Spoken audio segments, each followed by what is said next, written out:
The Ambitious Dreamer. Sam sat in the classroom, dreaming with his eyes wide open and looking out the window at the sky that stretched far and wide. The sound of the history teacher was coming from the TV in the background while Sam daydreamed of being a pilot flying among the clouds. He always wanted to fly ever since he was a child. The freedom, the excitement, the opportunity of starting anew somewhere far away above the horizon, it was compelling to him. However, at 17 he was no closer to being able to grasp for the stars than he was when he was 7 years of age.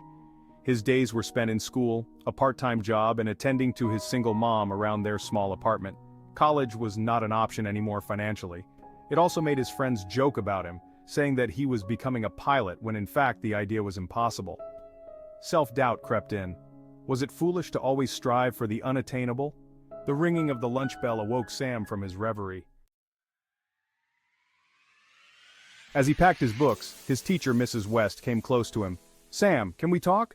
Sam was now feeling a bit uncomfortable, wondering whether he was in some way in trouble. "Hello, Mrs. West. Can I help you with something?" She then looked at him with a smile on her face. "I must admit the way you spent most of today gazing through the window, I had to point out that it was World War I which I was discussing." It was at this moment that Sam realized that he too had been staring and immediately looked down, his face reddening. "Yeah, sorry about that. There is no need to apologize," said Mrs. West kindly. "I just wanted to know, what excited you out there today?" Sam reached for the gear lever, wondering how much he should tell them. However, it could be remembered that Mrs. West had always been kind to him. "I was just thinking in my own little world. You can say I was dreaming of becoming a pilot one day." "Yeah, stupid, right?" "Not crazy at all," Mrs. West affirmed. "In fact, I appreciate anyone who puts effort and hard work in striving to get what they want."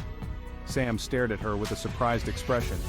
That was not the kind of reaction he was used to from grown-ups. Mrs. West went on to say, "You know, when I was your age I wanted to travel the world. Everyone said I could not do that. How could a young woman with no money travel to different countries?"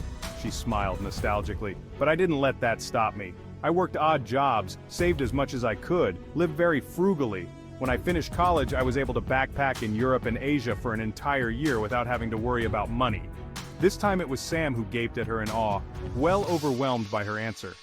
"My point, Sam, is that ambition is a great thing no matter how unrealistic your goals may appear to others. Do not allow doubt to hinder you from achieving your dream of becoming a pilot if this is what you truly want to do."